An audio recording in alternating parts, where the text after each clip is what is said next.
அமைச்சர்கள் மேலே அதிருப்தி, லா அண்ட் ஆர்டர் சிக்கல்ஸு இதெல்லாம் நிறைய இருக்குதான். அதெல்லாம் இல்லவே இல்லை, பாலாறு தேனாறு ஓடுது அப்படின்னு சொல்ல முடியாத அளவுக்கு சிக்கல்கள் இருக்குதான். பாமகவுக்கு விசிகா வேலை பார்க்க மாட்டாங்கன்றது வந்து எல்லாருக்கும் தெரிஞ்ச ஒரு விஷயம். ஸோ இந்த ரிஃப்ட் வந்து திமுக அமைக்கிற அணிகளில் எப்பயுமே இந்த ரிஃப்ட் இருக்கும். இந்த எந்தவித பிரச்சனையுமே இல்லாத ஒரு கட்சி வந்து அதிமுக. கேஸ்ட் டைனமிக்ஸை கிளீனாக கால்குலேட் பண்ணி அந்த கேஸ்ட் டைனமிக்ஸ்க்கு ஏற்ற மாதிரி வேலை பார்க்கறதுல அதிமுக கை தேர்ந்த கட்சி. அப்படி வேற கட்சிக்கு நான் போற ஒரு ஸ்கோப் இருக்கு எனக்கு அப்படின்னு நினைக்கிறவங்க வந்து திமுகவில் இருக்கிறாங்க. காங்கிரஸ் போக நான் துடிக்கிறேன்னு சொல்ற ஒரு திமுக காரரை நீங்க பார்க்க முடியாது. ஒரே ஒரு ஆளுனுடைய ஒட்டுமொத்த கூச்சல் வந்து ஒரு அரசியலாக இது மாறக்கூடிய சூழல் இல்லைன்றது அவங்களுக்கு புரிய மாட்டேங்குது. இவங்க ஸ்டாலினுக்கு எதிரான பெரிய அலையோ இல்லை திமுகக்கு எதிரான அலையோ என்ன கிரியேட் பண்ணிட்டாங்க? ஒரு கட்சியை தீய சக்தின்னு சொல்றதுன்னு வந்து அலையை கிரியேட் பண்றதுன்னா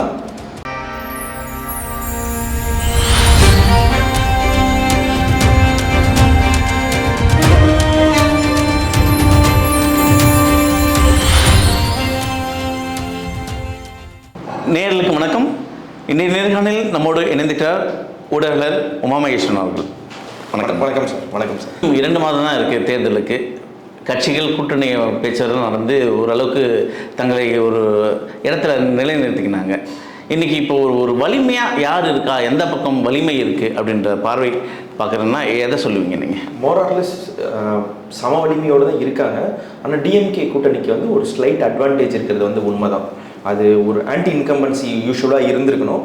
அந்த ஆன்டி இன்கம்பன்சி இருக்கிறத தாண்டிய ஒரு ஸ்டாலின் அலை வந்து நிச்சயமாக இருக்குது.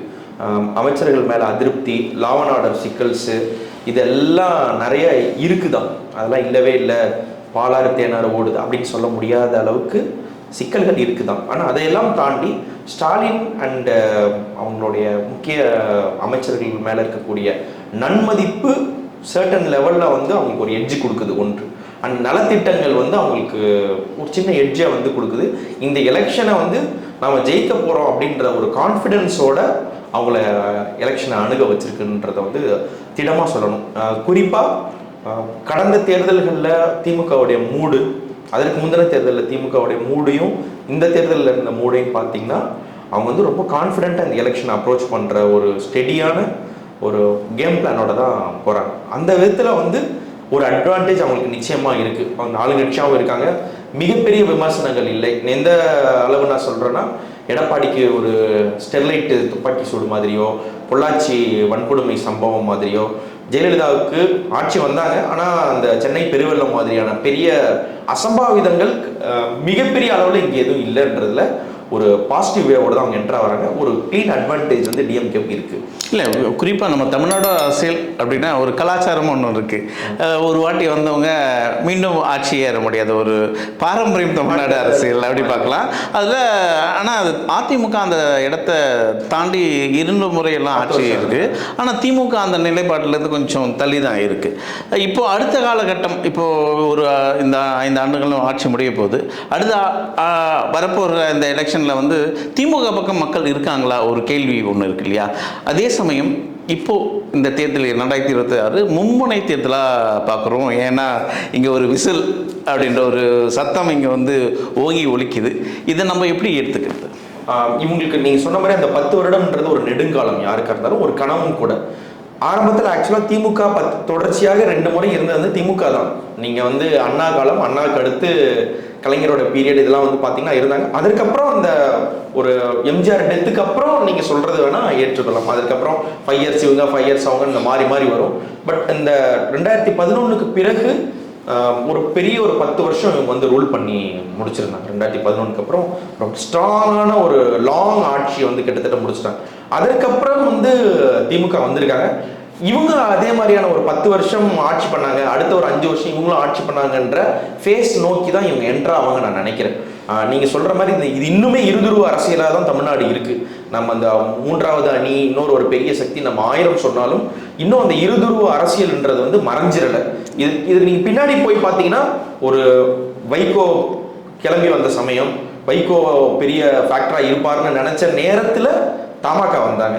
தமாக மிகப்பெரிய ஆளாக அவங்க ரொம்ப ப்ரெஷர் கொடுப்பாங்கன்னு நினச்ச நேரத்தில் விசிக அண்ட் பாமகவோட எழுச்சி, விசிக அண்ட் பாமக தான் பெரிய 3வது சக்தி நினச்ச நேரத்தில் நாம் தமிழர் மாதிரியான சின்ன கட்சிகளுடைய எழுச்சி, இப்படி வந்து அந்த 3வது இடத்துக்குன்ற போட்டி வந்து எப்பயும் நடந்துகிட்டே இருந்தது. இல்லை, நம்ம இப்போ செகண்ட் மேஜர் பொலிட்டிக்கல் பார்ட்டியாக பார்க்குற அந்த அதிமுக இன்னைக்கு வந்து நலிவடைந்து அது வந்து வெளியில பார்க்குற ஒரு பிம்ப மயக்கம் தான் அது. அதிமுக முழுசா நலிவடைஞ்சிருக்காங்க, சர்டன் லெவல்ல அவங்களுடைய ஓட் பேங்க் வந்து குறைஞ்சிருக்குதான், அதில் டவுட் இல்லை.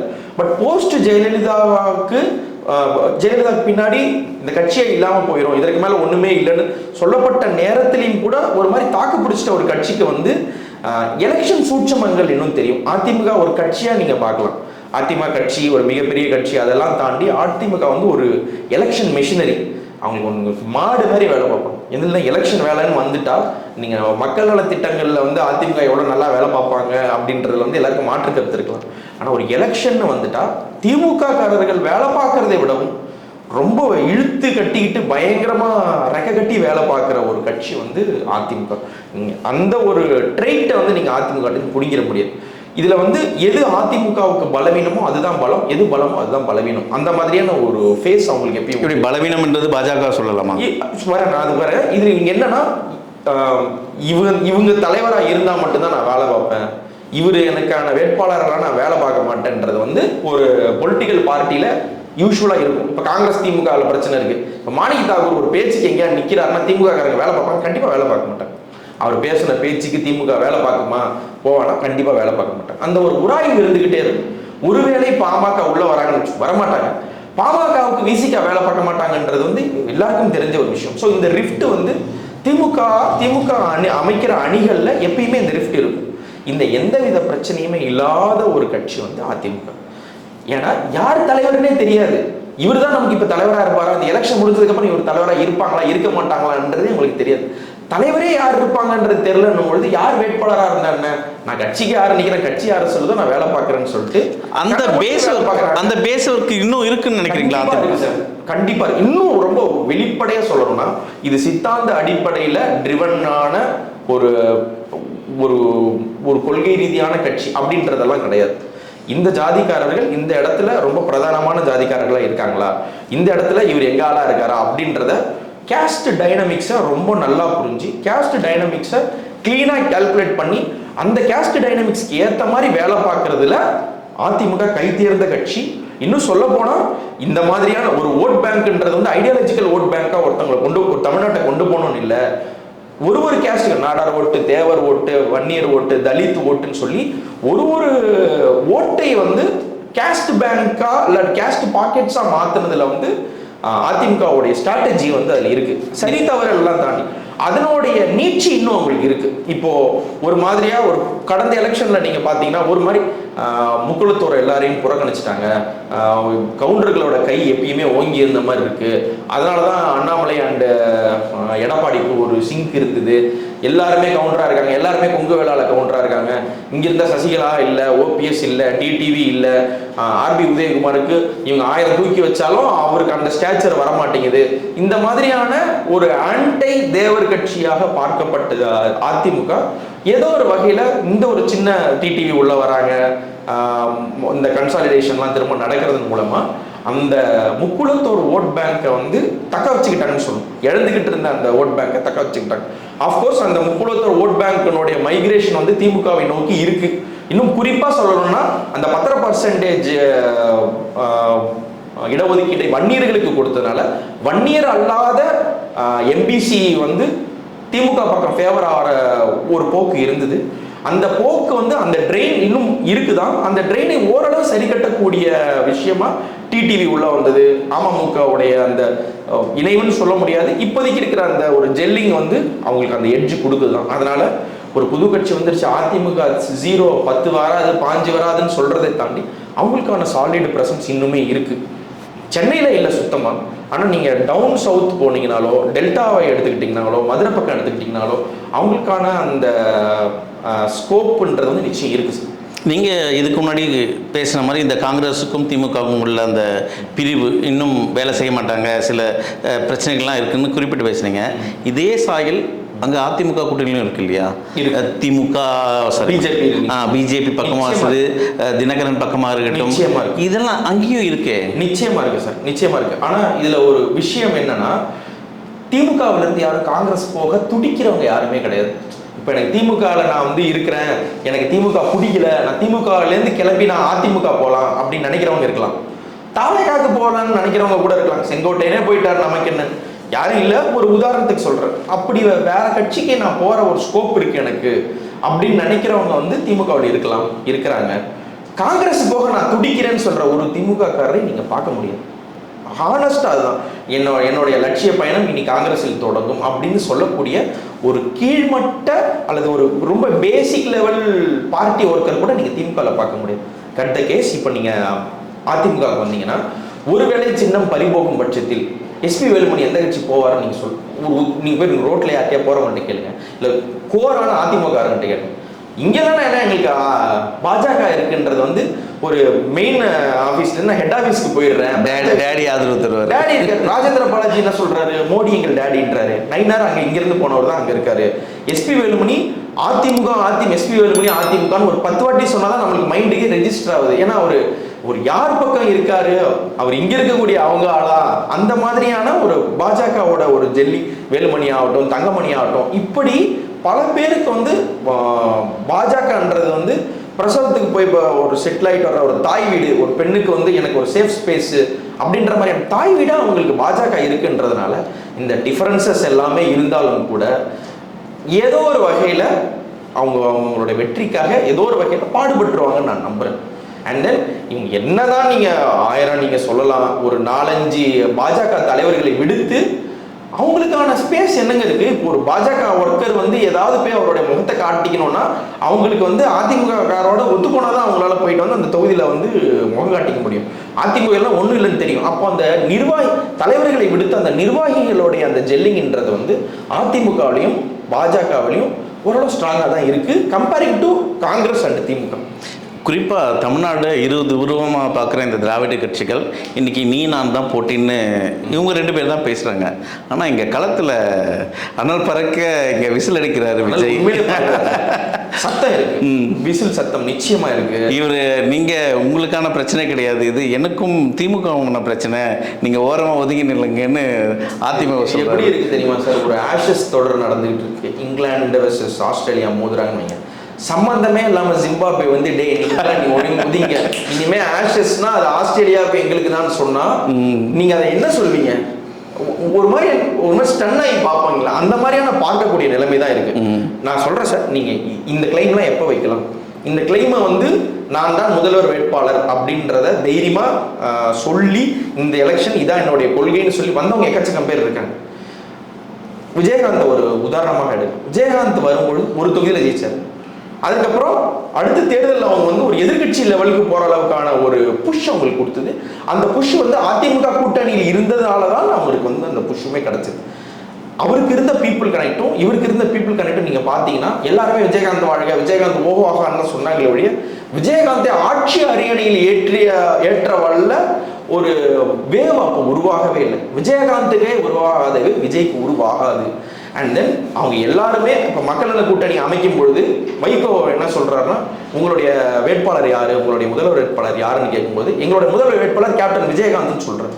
வைகோ மாதிரியான ஒரு வெட்டரன் பாலிட்டிஷியன், வைகோ மாதிரியான பல கட்சிகளை கண்டவர், அவருடைய அரசியல் விமர்சனம் இருக்கலாம், உங்களை அட்வொகேட் பண்ற இடத்துக்கு விஜயகாந்த் நகர்ந்ததுன்னு ஒன்று இருக்கு இல்லைங்களா? அந்த 2006 இருந்த விஜயகாந்த், அந்த ஒற்றை எம்எல்ஏவாக இருந்த விஜயகாந்த் 2016 ஒரு கூட்டணியினுடைய தலைவராகவும் அந்த கூட்டணியினுடைய முதல்வர் வேட்பாளராகவும் ஆகக்கூடிய வல்லமைன்றது அந்த ஒரு 10 இயர்ஸ்ல.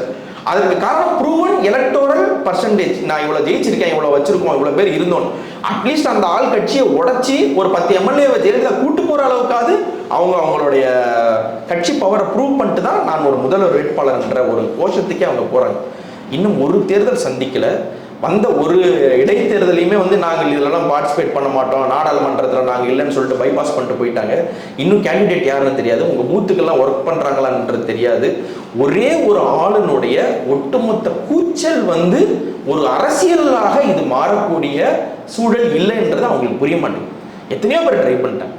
கமல் வந்திருக்காரு, விஷால் வரப்போகிறேன் அப்படின்னு அடிக்கடி சொல்லுவார், சீமான் வந்திருக்காரு, பாக்யராஜ் வந்திருக்காரு, டி ராஜேந்தர் வந்திருக்காரு, சிவாஜி கணேசன் வந்திருக்காரு, இவங்க ராமராஜன் வந்திருக்காரு. இவங்க எல்லாராலையும் முடியாதது தன்னால் முடியும் நம்புறது வந்து ஓகே.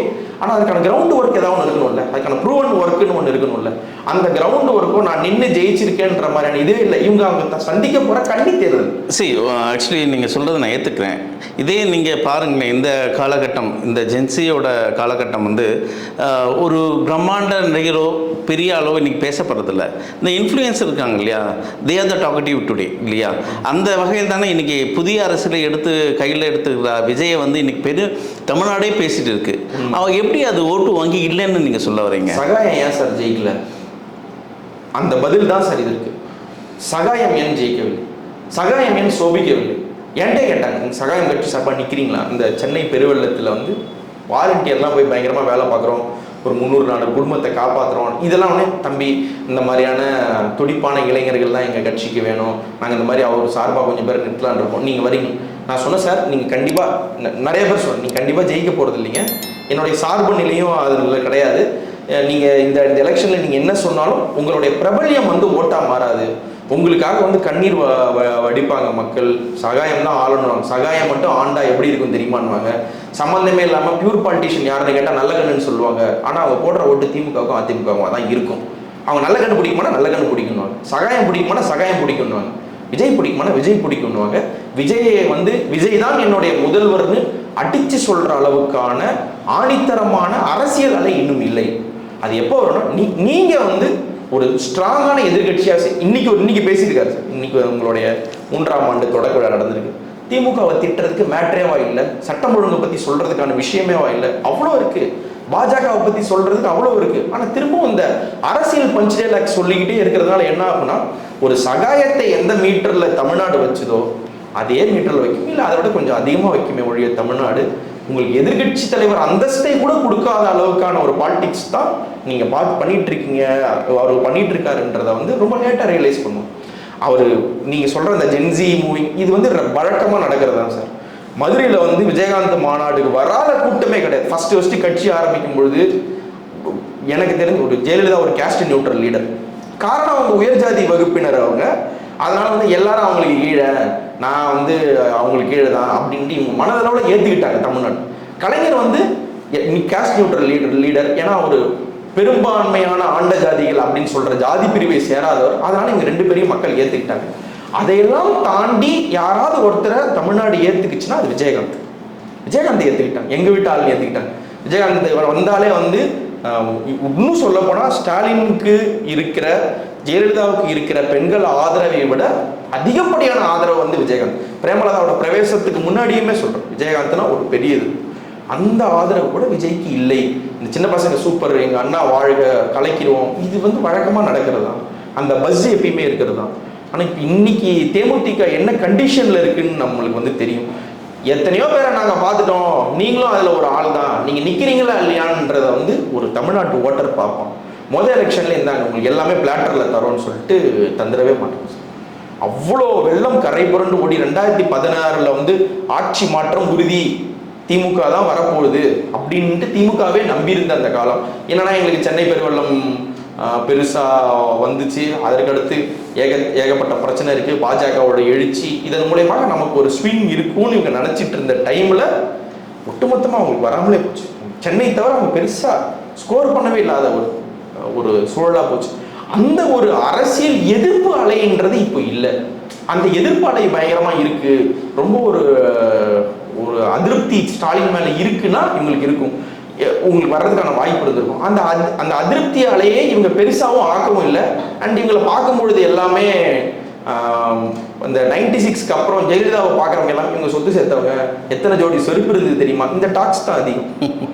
யாருமே வந்து ஜெயலலிதாவுடைய அந்த பகீரத பிரயத்தனங்களையோ இல்லை அவங்களோட அரசியல் பயணத்தையோ எம்ஜிஆரோட அரசியல் வாரிசோ பார்க்கல. அந்த அம்மாவை பார்க்கும் போதெல்லாம் இவங்களுக்கு என்ன தோணுச்சுன்னா, 100 ஜோடி செருப்பு வச்சிருந்தவங்க எத்தனை அட்டிகை வச்சிருந்தாங்க தெரியுமா, ஐயோ எவ்வளோ செத்துட்டாங்க தெரியுமா, வளர்ப்பு மகன் திருமணம் தெரியுமா, இதிலே தான் இருக்கும். கலைஞரோட ஆட்சி நடந்துகிட்டு இருக்கு. அம்மா போய் நீட்டாக கொடநாடுல உட்காந்துட்டு திடீர்னு ஒரு நாள் இறங்கி வந்து இவர் இந்த ஒரு மாநாடு நடத்தினாங்க. அது உலகத்தமிழ் மாநாடா எனக்கு டக்குன்னு ரெக்கமெண்ட் பண்ண முடியும். அதில் வந்து அவங்களோட குடும்பத்தை சார்ந்தவர்கள்லாம் முதல் வரிசையில் உட்கார வச்சோம், அறிஞர்கள்லாம் பின்னாடி உட்காந்துருந்தாங்கன்னொடனே, பார்த்தீர்களா இங்கே நடக்கிறது என்னன்னு தெரியுதா, குடும்ப ஆட்சி நடக்குது. இந்த ஒரு இதை சொல்லி திமுகவுக்கு எதிரான ஒரு அரசியல் அலையை வந்து அந்த அம்மா உருவாக்கணும். அப்போ வந்து கலைஞருடைய பிரதாபங்களையோ, கலைஞர் ஒரு மிக ஒரு வெட்ரன் பாலிட்டிஷியன், அண்ணாவுக்கு அடுத்து நம்மளுக்கு இருந்த ஒரே பெரிய டிரெவிடியன் லீடர், அந்த மாதிரிலாம் யாரும் பார்க்க. அந்த நேரத்தில் அந்த மாதிரியான அதிருப்தியை அதிமுகவும் கிரியேட் பண்ணாங்க, திமுகவும் கிரியேட் பண்ணாங்க. இந்த ரெண்டு பாணியில எதையாவது இவர் கிரியேட் பண்ணியிருக்கணும்ல. இவர் ஸ்டாலினுக்கு எதிரான பெரிய அலையையோ இல்லை திமுகவுக்கு எதிரான அலையோ என்ன கிரியேட் பண்ணிட்டார்? ஒரு கட்சியை தீய சக்தின்னு சொல்றதுன்னு வந்து அலையை கிரியேட் பண்றதுன்னா, ராகுல் காந்தி அவ்வளோ நடையா நடந்து பாஜகன்ற தீய சக்தி சொல்றாரு, ராகுல் காந்தியில ஜெயிக்க முடிஞ்சுதான்? அந்த எலெக்ஷன் டைனமிக்ஸ் அவருக்கு புரியறதுக்கே இன்னும் டைம் ஆகும். அவ்வளோ சீக்கிரத்தில் இருந்தாங்க, நீங்க இதை வச்சுக்கோங்க, நீங்க எங்களை ஆட்சி பண்ணுங்கன்னு இந்தாங்க தாரவாக்குற அளவுக்கு தமிழ்நாடு இன்னும் தயாராகலை, அவர் தயாராகவும் இல்லை. இந்த 2026 தேர்தல் வந்து ஒரு ட்ரையாங்குலர் பேஸ் தான் போகுது. இப்போ இந்த லீடு இருக்குல்லையா, அந்த லீடர்ஷிப்ன்ற குவாலிட்டியை யாருன்னு நம்ம எடுத்துக்கிறது, எம்கே ஸ்டாலின், எடப்பாடி, தென் விஜய். மக்கள் வந்து இந்த பூஸ்டர் அப்படின்னு சொல்கிறத எந்த பக்கம் திசை இருக்காங்க? ஸ்டாலின் அண்ட் எடப்பாடி ரெண்டு பேருமே சொல்லுவேன் சார். ரெண்டு தனிப்பட்ட காரணங்கள் இருக்குது. விஜய் நான் அந்த லீடர்னு சொல்கிறது, உங்களை நம்பி யாருமே வரலையே. இப்போது கூட்டணி மட்டுமே பவர் கிடையாது. ஜெயலலிதா வந்து எல்லா தொகுதியிலையும் அதிமுக தனிச்சே நிற்கும்னு சொல்லிட்டு ஜெயிச்சும் தான் காமிச்சு ஸ்ட்ராங்காகவும் வந்த ஒரு போக்கு இருக்குது. நான் பெரிய அலையன்ஸ் எனக்கு கிடையாது, நான் பார்த்துக்கிறேன்னு சொல்லி. ஸோ அலையன்ஸ் மட்டுமே ஒரு தலைமைக்கு பண்பு கிடையாது தான். ஆனால் எனக்கு அலையன்ஸே இல்லைனா கூட நான் தனிச்சு நின்று ஜெயிப்பேன், எனக்கு யாருமே தேவையில்லை, மோடியா லேடியான்னு ஒரு பெரிய ரவுசிங்கான ஸ்பீச் கொடுத்து எலெக்ஷனை நோக்கி ஸ்பியர்ஹெட் பண்ணுற ஒரு போக்கு அவங்களுக்கு வந்து இருந்தது. இந்த எலெக்ஷன் வந்து ஸ்டாலின் தான் வராரு, விடியல் தர போறான்னு சொல்லி ரொம்ப அறுதிட்டு நாங்கள் தான் அடுத்து வரப்போகிறோம், எங்கள் ஆட்சி எங்கள் கிட்ட தான் இருக்குன்னு சொல்லிட்டு அந்த கோவிட் டைமில் வந்து அந்த கோவிட் மரணங்களாகட்டும், அந்த கவர்னன்ஸினுடைய மிஸ்மேட்சஸ் ஆகட்டும், ஸ்டெர்லைட் துப்பாக்கி சூடாகட்டும், அதை வந்து பொலிட்டிக்கல் ஸ்பியரிட்டிங் பண்ணுற ஒரு திறமை வந்து ஸ்டாலின் கிட்ட இருந்தது. இப்போ இந்த ரெண்டு கட்சிக்கு இருந்த அந்த எதிர்ப்படைகளை பூர்த்திட்டுவதனுடைய ரசவாதம் விஜய்க்கு இன்னும் பிடிபடலை. இது ஒன்று சார். அதற்கடுத்து நீங்கள் கேட்ட அந்த தலைமை இதுன்னு நான் சொல்கிறேன். எடப்பாடி அண்ட் ஸ்டாலின் ரெண்டு பேருமே சொல்கிறேன். கலைஞரால் கூட இவ்வளோ இன்டாக்டான ஒரு கூட்டணி மெயின்டைன் பண்ண முடிஞ்சது இல்லை. எங்களை அவர் சரியாக நடத்தலை, எங்கள்கிட்ட இது பண்ண, கலைஞர்கிட்ட ஏதாவது ஒரு சண்டை போட்டே இருப்பாங்க. கலைஞரோடு இவர்கள் பின்னி ஐஓஎம்எல்ஐ தவிர்த்து, முஸ்லீம் லீக்கை தவிர்த்து ரொம்ப நாள் நட்பு பாராட்டி எலக்டோரலி தனியாக வந்து என் தலைவர்னுவாங்க, தலைவர்னால கண்ணீர் விடுவாங்க, விஜயகாந்தே அழுவார். ஆனால் ஒரு கூட்டணியில் இன்டாக்டாக கலைஞரோடு கூட இவங்களால பயணிக்க முடியாத ஒரு சூழல் இருந்தது. இன்னும் சொல்லப்போனால் 2016 இவங்களை யாரெல்லாம் எதிர்த்துக்கிட்டு இருந்தாங்களோ, அதிமுக பாஜகவை தவிர்த்து மீது எல்லாரும் இப்போ ஸ்டாலின் கூட இருக்காங்க. மதிமுக ஆகட்டும், கம்யூனிஸ்ட் இயக்கங்களாகட்டும், தேமுதிகவாகட்டும், விசிக ஆகட்டும், எல்லாரும் இங்கே அணியில் இருக்காங்க. நீங்கள் எலக்டோரல் மேத் ஒர்க் அவுட் பண்ணாலே அதுதான். அப்போது இவங்க என்ன பண்ணிட முடியும், இவங்களால என்ன ஆட்சி பண்ணிட முடியும்னு தெரியாத ஒரு, ஸ்டாலினால் என்ன பண்ணிட முடியும்னு தெரியாத ஒரு சூழலில் கூட ஸ்டாலின் பக்கம் இல்லாதவர்கள் ஸ்டாலின் ஜெயிக்கிறத பார்த்ததுக்கப்புறம் 5 வருஷம் ஒரு நிலையான ஒரு ஆட்சி கொடுத்த பின்னாடி இவங்க பின்னாடி ஈஸியாக நின்று எலக்டோரலி இவங்க கூட்டணி வைஸ் இவங்க ரொம்ப இன்டாக்டாக இருக்காங்க. அந்த விதத்தில் வந்து ஆஸ் அ லீடர் மெட்டீரியலாக ஸ்டாலின் ஸ்கோர் பண்ணிடுறார். இது ஒன்று. ஸ்டாலின் அளவு இல்லை என்றாலும் கூட போஸ்ட் ஜெயலலிதா டெத், இன்னும் சொல்ல போனால் கூவத்தூருக்கு அப்புறம் அதிமுக சந்திக்காத சிக்கல்களே கிடையாது. சசிகலா மூலயமா சிக்கல், ஓபிஎஸ் மூலயமா சிக்கல், தினகரன் மூலயமா சிக்கல், சின்னம் முடக்கப்படுமா இல்லையான ஒரு சந்தேகம், 10 தேர்தல் வரைக்குமான இடைத்தேர்தல், சட்டமன்ற தேர்தல், நாடாளுமன்ற தேர்தல், 10 தேர்தல் வரைக்குமான தோல்விகள், இதையெல்லாம் தாண்டி பாஜக கொடுக்குற குடைச்சலையும் தாண்டி ஒருத்தரால் வந்து இன்னும் கட்சி தலைவராக இந்த மொமெண்ட் வரைக்கும் முதல்வர் வேட்பாளராக இவ்வளோ வீக்காக இருந்தாலும் போய் நிற்க முடியுது. இவருக்கு குடைச்சல் கொடுக்குறாருன்றதுக்காக அவங்களுடைய ஸ்டார் வேட்பாளர் அல்லது ஒரு ஸ்டார் பிரச்சாரராக இருந்த அண்ணாமலையவே பாஜக நவுத்தி இவருக்கு எல்லா சேஃப் ஸ்பேஸும் கொடுத்துருக்கிற ஒரு போக்கும் இருக்குன்னா, ஒரு கோர் அதிமுக தொண்டனுக்கு வந்து கட்சியை இன்டாக்டாக வச்சுக்கிட்டாயா அப்படின்ற ஒரு பிம்பத்தை அவர் கொடுத்துருக்காரு. இந்த லீடர்ஷிப் கிளாஸ் வச்சு பார்க்கும்பொழுது டிஎம்கே சைடுக்கு ஸ்டாலின் வந்து ஆப்டான லீடராக இருக்கார், ஏடிஎம்கே ஃபேக்ஷனுக்கு இங்கே ஆப்டான லீடராக இருக்கு. அந்த முன்னாடி வந்து இவங்க 2 பேருக்கும் டஃப் கொடுத்து அந்த ராமதாஸ் எடுத்த ஸ்டாண்டை எடுக்கிறதுக்கோ, இல்லை 96 வந்து தமாக மூப்பனார் ஐயா எடுத்த ஒரு ஸ்டாண்டு எடுக்கிறதுக்கோ, அல்லது காங்கிரஸ் பழைய காலங்களில் எடுத்த மாதிரியான ஒரு ஸ்ட்ராங் இது எடுக்கிறதுக்கோ தேர்ட் ஃப்ராண்ட்டுக்கான ஃபேஸ் இங்கே இல்லை சார். அண்ணாமலை இருந்திருந்தா அந்த கேம் வேற மாதிரி இருந்திருக்கும் நிச்சயமா. இவங்க 2 பேரையும் சம அளவில் எதிர்க்கிறோம் இல்லை ஏதோ ஒன்று பண்ணுறோம். அண்ணாமலையும் இல்லை, சீமான் ஓரளவு ஒரு மென்போக்கோடு திமுகவை அணுகுகிறார் அப்படின்னும் பொழுது அந்த தேர்ட் ஃப்ரண்ட்டுக்கு ஸ்பேஸே இல்லை. ஆனால் எல்லாரோட அம்பும் திமுக மேலே தான் குறிப்பாக்குது. அது யூஸ்வல் சார். அது யாரா திமுகன்றதோட ஆளுங்கட்சி. ஏன் நீங்கள் திமுக மட்டும் எதிரின்னா ஆளுங்கட்சி யாரோ ஆளுங்கட்சி தான் எல்லா கட்சியுமே வீழ்த்த வேண்டிய ஒரு கட்சி. ஒரு ரேஷியோக்கு வருமே. இந்த பக்கம் திமுக கூட்டணியில் நல்ல ஒரு உளவான காங்கிரஸ், விசிகா, கம்யூனிஸ்ட் பார்ட்டிக்கு இருக்காங்க. அந்த பக்கமும் நம்ம சாதாரணமாக எடை போட்டு போட முடியாது. பாஜகவிலிருந்து மற்ற முஸ்லீம் கட்சிகள்லாம் நிறைய பேர் இருக்காங்க. இப்போது விஜய் தனித்து நின்றாலும் இப்போ ஒரு ரேஷியோ நம்ம ஒரு சர்க்கிள் இருக்கணும். இந்த 230 சீட்டில் எத்தனை அதிமுகவுக்கு என்ன ஷேரிங் வரும், விஜய்க்கு என்ன ஷேரிங் வரும், திமுகவுக்கு என்ன ஷேரிங்? போன வாட்டி என்ன ஷேர் வந்தோ அதே தான் திரும்ப வரும் நான் நம்புறேன். விஜய் மேபி ஒரு 5% வரைக்கும் வரலாம் ஒட்டுமொத்தமாக. ஆனால் விஜய் 15% எடுத்துருவார், 20% எடுத்துருவாருன்றதெல்லாம் வந்து இங்கே உட்காந்துக்கிட்ட சொல்ல ஈஸியாக இருக்கும். இதே தான் தேஜஸ்விக்கும் சொல்லிட்டு இருந்தாங்க எல்லாம். அட்டிச்சு கிளம்ப போகிற தேஜஸ்வி அவ்வளோதான், பட்டை கிளம்ப என்ன கிளம்பிச்சு நம்ம பார்த்தோம். மேபி விஜயோட வருகை வந்து மொத்தமாக நான் நல்லிஃபை பண்ணலை. விஜய் வந்து ஒன்றுமே இல்லை சார், இம்பேக்டே கிடையாதுன்னு சொல்ல முடியாது. விஜயோடைய வருகை அந்த மார்ஜின் ஆஃப் வெற்றி இருக்கு இல்லைங்களா? இல்லை, இந்த கேள்வி நான் ஏன் கேட்டேன்னா, மக்கள் மத்தியில் இல்லை விஜயோட வரவு வந்து இங்கே விஜய் ஆட்சி அமைக்க மாட்டார், ஆனால் அந்த தொங்கு அது கூட போகாது சார். அது கூட போகாது. அந்த ஓட்டு மார்ஜினை மட்டும் டிஸ்டர்ப் பண்ணுவார் நான் நம்புறேன். அதாவது அதிமுக திமுகவுக்குமான நீங்கள் ஓட்டு மார்ஜின் அந்த 2000 ஓட்டுலேருந்து 10,000 ஓட்டு மார்ஜின்குள்ளே பார்த்தீங்கன்னா நிறையா தொகுதிகள் அது வந்து இருக்குது. இந்த மார்ஜின் வந்து 100ல் வந்து இவங்க ஜெயிச்சாங்க அவங்க ஜெயிச்சாங்கன்ற மார்ஜினை டிஸ்டர்ப் பண்ணுற மாதிரி வருமே ஒழிய ஒட்டுமொத்தமாக ஸ்வீப் அடிக்கிற மாதிரியான போக்கு இப்போதைக்கு இல்லை. இல்லை, ஒரு வேளை இந்த பக்கம் 90, இந்த பக்கம் ஒரு 90, மீதி இதில் கொஞ்சம் போச்சு, ஒரு 25 விஜய்க்கு வந்தால் அவரோட கைதானே ஓங்கி இருக்குமுங்க. வாய்ப்புகள் இல்லை. 90 வாங்குவாங்கல்ல, அதிமுக 90 வாங்குவாங்கன்றது ஒரு கஷ்டமான ஒரு டாஸ்க்கு. ஓகே, அது கஷ்டம். திமுக 90க்கு குறைவாங்கன்றது இன்னொரு கஷ்டமான ஒரு விஷயம். இது ரெண்டுமே ஒரு இது ரெண்டுமே ஒரு கஷ்டமான ப்ராபபிலிட்டி தான் இல்லையா? இதை விட மிக கஷ்டமானது வந்து அவங்க 25 வாங்குறது. இல்லை, நான் சொல்றேன். அப்படி இருக்கும்பொழுது என்ன ஆகுனா, இவங்களுக்கு அந்த ஸ்டாச்சர் இவங்க இன்னும் கொடுக்கலையே. ஒன்னும் அதிமுக கூட கூட்டணி போயிருக்கணும் இல்லையா? நீங்க என்ன பண்ணிருக்கீங்க? வைப் அவுட்ன்றீங்க ஒட்டுமொத்தமா. கிட்டத்தட்ட இந்த எலெக்ஷன்ல அவ்வளவுதான்.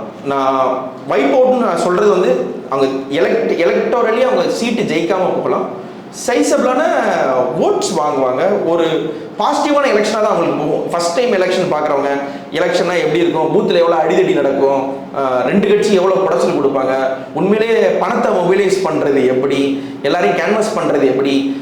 இப்போது யாரும் இப்போ திமுகவில் வந்து கலைஞர் எனக்கு டெய்லி வரணும் அப்படின்னு யாரும் அடம் பிடிக்க மாட்டாங்க, ஸ்டாலின் வரணும் அடம் பிடிக்க மாட்டாங்க, உதயநிதியே வரணும் கூட அவங்களுக்கு தேவையில்லை. என்னோட மாவட்ட செயலாளருக்கு அங்கே மரியாதை கிடைச்சா போதும், ஒரு வாரி அடையாளத்துக்கு ஒரு நாள் வந்து அவங்க பிரச்சாரம் பண்ணிட்டு வந்தால் போதும். இப்போ உதாரணத்துக்கு இப்போ மன்னார்குடி எடுத்துக்கோங்க, இல்லை திருவாரூரே எடுத்துக்கோங்க, உதயநிதி ஒரு வாட்டி வந்துட்டு போனால் போதும். மற்றவங்களாம் என்ன பண்ணுறாங்கன்ற அந்த பார்வை மற்றவர்கள் மீது இருக்கும். இப்போ எனக்கு விஜய்லாம் வர வேண்டாங்க, எனக்கு அருண்ராஜ் வந்து பிரச்சாரம் பண்ணால் போதும், எங்கள் அண்ணன் ஆதவ் வந்தால் போதும் அப்படின்லாம் யாருமே இல்லை. எல்லாரும் என்ன நினைக்கிறாங்க, எல்லாருமே விஜய் வேணும், எனக்கு எல்லா டைமும் எங்களுக்கு வந்து விஜய் வேணும், நான் விஜய்க்காக தான் வந்தேன், நான் விஜய் பார்க்க தான் வந்தேன், விஜய் தான் எனக்கு வேணும்ன்றதுனால அந்த இத்தனை பேரை திருப்திப்படுத்தக்கூடிய கேம்பெயின்லேயே இவ்வளோ ஸ்ட்ரகிள் இருக்கு, கேம்பெயின்ல இவ்வளோ பிரச்சனை இருக்கு. அண்ட் இவங்க சொன்ன ஒரு விஷயம், ஒரு லேட்டாக அனௌன்ஸ் பண்ணிருக்கணும், முதலே சொன்ன விஷயம் ஆட்சி அதிகாரத்தில் பங்கு. அது வந்து 1 வருஷம் 1.5 வருஷத்துக்கு முன்னாடி நீங்கள் சொல்லும்போது என்ன ஆச்சுன்னா, உங்களுக்கு தனியாக ஜெயிக்க தெம்பு இல்லை, நீங்கள் அதனால இப்படி சொல்றீங்க அப்படின்ற ஒரு பிம்பம் பதிஞ்சிருச்சு. அந்த குரலுக்கு வந்து காங்கிரஸ் மாதிரியான வீக்கான கட்சி வேணா செவிமடுக்கலாம். ஒரு விசிகாவை கன்வின்ஸ் பண்ணுறதுக்கோ, டிடிவியை கன்வின்ஸ் பண்ணுறதுக்கோ, எந்த கட்சியிலுமே சேராத ஓபிஎஸ்ஸை கன்வின்ஸ் பண்ணுறதுக்கான ஸ்ட்ராங் காலம் அது இல்லை. இன்னும் ஓப்பனாக சொல்ல போனால் அன்புமணி கூட சண்டை போட்டுட்டு எந்த கட்சியாக சேர்ந்தா பரவாயில்லன்னு நினைக்கிறார். ராமதாஸ் கூட சீண்டாம தான் இருக்காருன்னும் பொழுது தாவேக்காவே அவங்களுடைய மாட்சி என்னன்றதை வந்து எலக்டோரலாக களம் கண்ட எல்லா லீடர்ஸ்க்கும் புரிஞ்சிருக்கு. எலெக்ஷன் முடியும் பொழுது மக்களுக்கும் புரிஞ்சிடும். விஜய் நேசிப்பார்கள், அதில் டவுட்டே இல்லை. எலெக்ஷன் முடிஞ்சால் யாரும் விஜய் வெறுத்துருவாங்கன்னு, விஜய் ரொம்ப நேசிப்பாங்க, ரொம்ப கருணையோடு அணுகுவாங்க. ஆனால் ஒரு பாக்யராஜை வந்து என்டர்டெயின் பண்ணாத தமிழ்நாடு போல் விஜய் வந்து எலக்டோரலி தமிழ்நாடு அவர் என்டர்டெயின் பண்ணாங்க, சினிமாட்டிக்கலி நல்லா என்டர்டெயின் பண்ணாங்க. அதுக்கான ஸ்கோப் இந்த எலெக்ஷனுக்கு விட்டார். அடுத்த எலெக்ஷனுக்கு இன்னும் ஈஸியான ஸ்கோப் இருக்குன்னு நான் நம்புகிறேன். இந்த எலெக்ஷன் அவருக்கு கொஞ்சம் கஷ்டம் தான். பார்ப்போம். தமிழ்நாடோட மக்கள் மனநிலையை அழகாக விவரிச்சிங்க. பார்ப்போம் கோட்டையில் கொடியேற்ற போகுது யாருன்னு இன்னும் சில மாதங்களே. உங்கள் நேரத்துங்கிறதுக்கு மிக்க நன்றி. நன்றி சார், ரொம்ப நன்றி.